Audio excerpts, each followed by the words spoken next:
Hey all, what's up? It's Dinosa with Jersey Shore, episode, I think it's 10, season 3, episode 10, on the cheesy situation as it's called.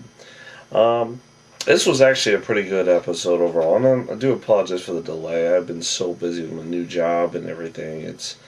And you can tell by my voice that I sound like a freaking like a late night radio show host. Wish I could talk like this all the time. I sound a heck of a lot more manly than my other one.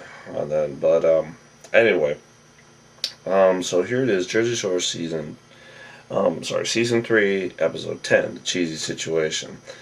Now, this episode picks up where essentially Ronnie is having a good time. He's putting his life back together. But then, while this is all going on, Sammy has decided to come back to the Jersey Shore house. Now, with that happening, Ronnie doesn't know about this, and Sammy says she's feeling strong and she can do it. So she shows up and walks the door. And of all people, Polly's like, "Hi, Sammy." And he just said there. Ron thought he was playing, but sure enough, there was Sammy. And he was just, whoa. And that's kind of how the last episode ended. Just, oh, what the heck? What are you doing here? And they just kind of went in and just did their thing. And then, so anyway, all the girls powwow about it. They're all, "Hey, Sammy, nice to see you," blah, blah, blah, the whole thing. And with that happening, they're like, "Are you single, Sammy? Are you going to be like this? Are you going to be basically, translation, are you going to be a bitch on that? Because really we don't want to hang with you. You're going to whine and cry over Ron back and forth." Now, that's the girl perspective. And that's the neat thing about Jersey Shore. It shows the girl perspective, then it shows the guy perspective. And it's usually completely opposite. This really goes back to Miami, where all the guys were in the taxi cab talking smack, and all the girls are like, with actually, it's the same thing. But all the girls are like, "Oh, I'm happy, I'm so happy you're here, blah, blah, blah." And the guys go outside to have a smoke. And see, I noticed that, interesting enough about Jersey Shore, is they go out of their way to try to censor them smoking. But they got a cigarette in their hand. Half the time you can see it, and then sometimes you even see the smoke in the air. I mean, I guess that's MTV's little policy on that, which is like kind of whacked on that, because most people watch like that, smoke. I mean, I've smoked socially and cigars, but big friggin' deal. As long as you don't like do it every day and you need it, and it's like your life will end, you need it. And then that's when you realize you have a problem. It's the same way with alcohol. Is that if you ever like come home from work and you absolutely need a drink, and if you don't get a drink, you will die or the world will collapse, then you know you have a problem. And I never had that. And believe me, there's been days I come home from work and says, "I need a drink," and that because my work was so messed up. But I was never at the point where I would like a drink, but if I didn't have booze, which I have tons of it on that, but if I didn't have booze on that, like I had a Coke, I'd be fine on that, and I just mellow out. But there are times booze in some ways is a drug, and being a son of someone who did have an alcohol problem, that you see that and you know how to deal with that. And then but anyway, that's getting all dark and nasty. So anyway, the guys go outside. They're like, "Oh shit," and Ronnie's like, "Well, Paul, you're an asshole," and all that. And it's kind of funny overall. But Ronnie's like, what Ronnie's doing is he's putting on his tough guy smile, in my opinion. He's like, "Yeah, everything's cool, no problem," and you could see his jaw kind of quivering, like, what the hell am I going to do now? It's like, what the hell? I was supposed to be single, and this woman came back in my life. And granted, he brought a lot of that on himself, but at the same time, she didn't help anything on that. But anyway, so they're all, even Mike's like, "Come on, man, just let her do your thing, you do your thing, and we all go our separate ways. It'd be fine. We'll work on it, we'll make it work." And here's the thing. So they all decide to go to the club because Sammy's back. And Sammy's got this beautiful blue dress. Now, this is with all ex-boyfriends, girlfriends. At least in my experience, I have horrible luck in the dating world, but I can tell you this, is when they see their ex and they're wearing a hot dress, the first thing that comes to mind is, "Damn, she's hot," or "she's not." Even though they're your ex. I mean, it's kind of the first thing that pops in their head on that. But unfortunately, in my life, I've never been in that situation. But I mean, I've heard many of couples say the same thing. So when their ex shows up, they're like, "Wow." Unless they let themselves completely go and they're a fat ass, then I was like, "Oh man, he went bad." But when they didn't go bad, is woof woof, and then it's just cool. So anyway, they show up with Sammy in a blue dress. Sammy is kind of being a prick about stuff. Is like one of the comments she made is, "Hey Ron, you look pale."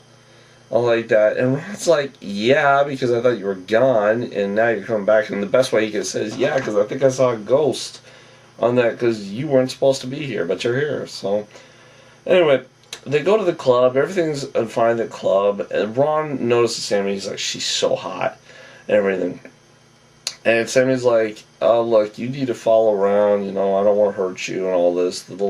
It's still in a sense a game. So Ron's like, "I'll go do my own thing," and then you have this new internal drama of Snooki and Vinny, and Snooki wants to get with Vinny. Okay, so somehow Snooki, I guess, made Vinny promise that he wouldn't bring girls home, but I don't know. I don't believe in a lot of that. But anyway, Vinny's found a couple girls, him and Polly, DTF, back to Jersey Shore, or the Jersey house. They go in, they have a great time, all that. Now, the guys, namely Vinny and Polly, not Vinny, yeah, Vinny and Polly are with the girls, on that, and Ronnie's just sitting on the couch outside. Now he's just chilling. He's like, whatever, they're with the girls. I'll just chill outside, which is cool. And then Ronnie, is still messed up with the Sammy thing. But who comes home? Snooki and Sammy. And Snooki wants to snuggle with Vinny. Snooki and Sammy go into the room where Polly and are with the girls, and Ronnie goes in and gets them and says, "You got to get out of here." And it's interesting, he's counting in Spanish. He's like, "Uno, dos, tres," and he's like doing it, which is, I don't know, I never quite got that, but he was like telling him, go away, and Sammy got the hint, but Snooki's drunk, and she's like, "I want to be with Vinny," and he picks her up, takes her to the kitchen, she's like, "I hate you, Ron," and blah, blah, blah. And then Ron kept trying to explain to her, and this is one time Ron actually wasn't totally drunk, but he's like, "Hey, look, leave them alone. They didn't mess with you when you were with dudes. Leave them alone." And she's like, "Oh, that's where we get emotions involved." And then Snooki goes into her bedroom. She's crying, and then Ron. Eventually, the girls with Polly and Vin leave, and believe me, I didn't think they were that cute, but I guess they were pretty cute for that thing. Maybe in the light of the beer goggles. In the words of Sammy, their beer goggles are bad. So anyway, they leave, and then what happens? And a side note, with Vinny's girl in Miami, you see the girls he's getting Jersey. Just go back to the girl in Miami. She was way cuter than these other girls. But anyway, so Snooki is crying like, "I want Vinny, and Vinny," and it's more Snooki wants a relationship. That's what it really is. And they're like, she's seriously crying, and Ronnie's like, "Dude, I told her, I said they're messing with the girls, leave them alone." And she's so drunk she didn't understand the difference on that. So Vinny goes in, tries to talk to Snooki, and he's like telling Snooki, "You're just drunk off your ass, just calm down, go to sleep, we'll talk about it in the morning." And Snooki's like crying herself, and all the girls don't know what to do, and she keeps crying. And Vinny's like, "I'm not dealing with this. I'll deal with it when she's sober," which is fair, because there's nothing he could have done on that. When you deal with someone who's that drunk and that emotional, there's nothing you can do other than let him sober up. And then when you speak to a rational human being, and most of the time she won't remember what she did. She was thinking with emotions on that. And then with my life, that's happened to me a couple times where I wasn't emotional, but I forgot what the hell I did.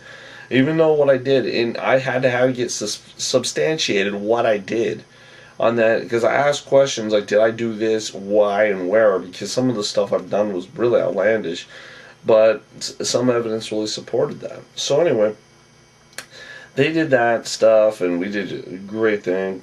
And then what happened is the three girls, they do, not three girls, Ronnie, Snooki, and Ginny, I believe, on that all decide to go out and have a sober day. Oh no, that's not it. Then you have the toilet incident where the toilet gets clogged with Vinny's shorts. I've never heard of this, and this is my personal thing, and I can see this in Jersey style, but if you drop something like that in the toilet on that, you're looking at a really about $300 to $400 plumber bill, rather than putting your hands in there or taking like a stick and pulling the stuff out. Yeah, everyone laughs at you. No, people won't be laughing at you when you get a $400 plumber bill for them to take a deep to a snake and pull it out. Believe me on that one. I've never personally done it, but I know that average plumbers cost you $200 to show up at your door, whether anything's wrong or not. On that, so just the future, no, just buck up, get out what it is. So anyway, sorry, you're dealing with this. They get the toilet's rancid, 2 weeks. What people leave their toilet like that for 2 weeks? I can maybe do it for 2 days if it got that bad. And the large reason why is that if there was just no plumbers. But like the guy said, you get maggots and all sorts of nasty stuff in there. And it's been like 2 weeks. Which is a compliment because they kept the place really clean where they didn't get maggots. But at the same time, it's like this really should have been done. They should have been taking care of business. But hey, bunch of kids, who knows, who cares? On that, so anyway, they go ahead and get that taken care of, and then they go out. Snooki, Sammy, and Snooki, JWoww, and Ronnie go out and just want to drink sober. They don't want just sober drinks and have a nice day out on the beach. So they go out in Europe and they decide to prank Mike. And then they prank Mike by putting cheese. Now this is an old joke, people. On that, this is not such a news joke. They're like saying this is the greatest joke of all time. Wrong. That's wrong. This is not the greatest joke. This joke was done to me on that, but it wasn't with cheese. It was with ham, and that sucked. Even worse, because that, even if you got it out, the slice of bologna ham, whatever it was, and you threw it out, the oil from it would still get through it, even through the box spring. On that was messed. On that, and that wasn't such a great. The cheese wasn't that joke, but it's been done to me, so whatever. Old joke, in my opinion. Maybe my time, maybe my experience. Old joke. It's a good joke. It's a great joke if you really want to get something. The farting on the pillow thing, that's a little mess, because that involves medical and money. On that, ham on the box, that's no big deal. On that, that's just stink, and eventually you clean it up and it'll go away. But the farting on a pillow so you get pink eye, that requires a prescription and money. And that's where people get angry. And then when they have to use their money for stupid shit because you thought it was funny. And then, so that's my 2 cents about that. Yeah, simply, it's kind of funny when stuff costs you. When stuff doesn't cost you money, they think it's funny. But when the other costs money, or when stuff you do costs other people money, then they get pissed at you, and that's when friendships get broken up over dumb shit like that. I mean, even if you offer a dinner, the stink eye thing, yeah, it can be fixed, but if these people can't even fix their toilet after a week on that, what's to say they're not going to do anything for 2 days, a week with pink eye, you know? And what's to say if one person gets pink eye, they spread it to the whole house? Because pink eye is very contagious. If you don't clean the sink right, everyone in the house can all get it. So, I don't know, that's something to think about.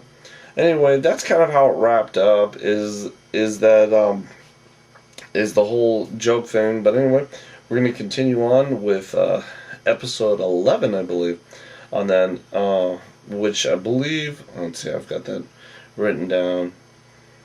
Yeah, Jim 10, and find out who Sammy's texting, which, that's an interesting thing how this episode touched on, is Sammy was not as innocent as everybody thought she was, even me, on that. I think she was mentally messed up, but I didn't think she was innocent on that. I didn't think she was that low. But anyway, I will catch you that later. Thanks.